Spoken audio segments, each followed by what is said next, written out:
Traffic lights are an integral part of our society for decades.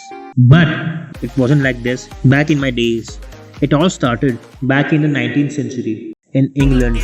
London was the epicenter of the Industrial Revolution, and due to this, attracted a large amount of workers from all parts of the world. This caused an increase in traffic, and traffic rules were just non existent, just like the state of the Indian traffic.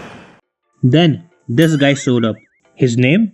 John Peaknight. He was a railway manager and decided to come up with a solution. He used a railway signal as his inspiration, and after some trials, he created the first ever traffic light. It had two arms and a lamp to control the traffic flow. The arms were used during the day, and at night, the lamps would turn red or green. All the controlling was done by the police officer standing near the signal. This design got approved by the government. Was it effective? Yes, it was. Did it last for a long time? Nope. Couple of weeks in, it exploded, all due to a gas leak. After the incident, England got a PTSD from traffic light and decided to just quit. And nothing happened till the end of the 19th century. Decades later, the same problem emerged in the freedom country. Why? Cars. A lot of them.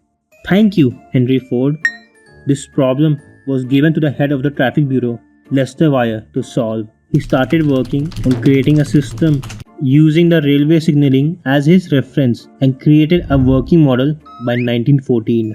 It looked like a fucked up birdhouse, and people started giving interesting nicknames like Wire's Bird Cage, Wire's Pigeon House, and a Flashing Birdhouse. The traffic light was all set, but people were like, nah, and started to ignore it like it wasn't there in the first place.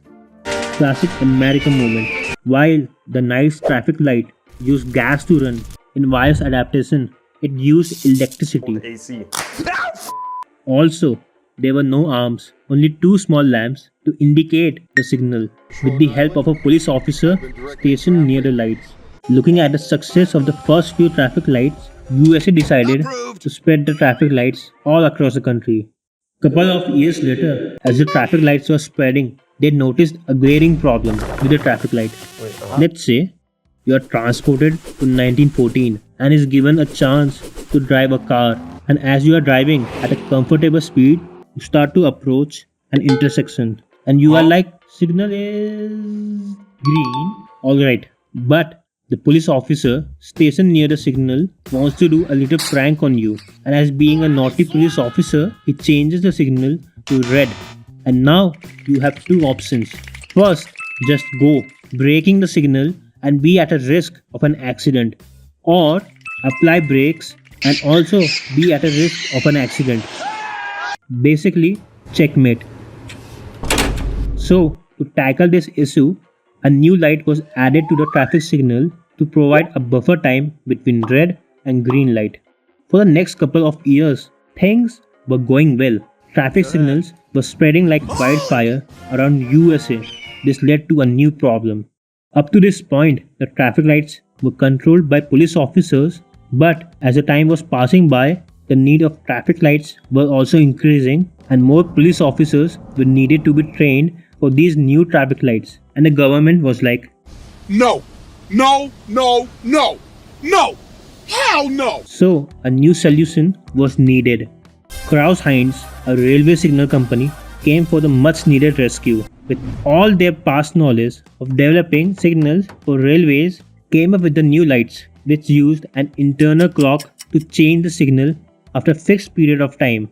This solution needed very few officers to maintain all the traffic lights and resulted in saving around $12 million at that time, and became the standard traffic lights all across the USA.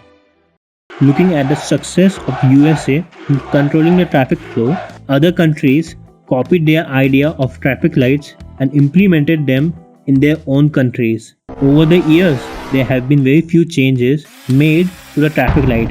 One of them has to be the addition of a clock signal to indicate when the lights would be changing.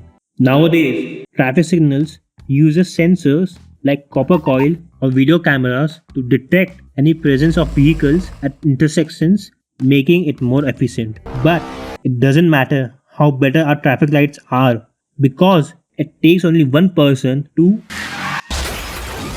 That's all from my side. Thank you for watching the video. Bye. Also, So please subscribe,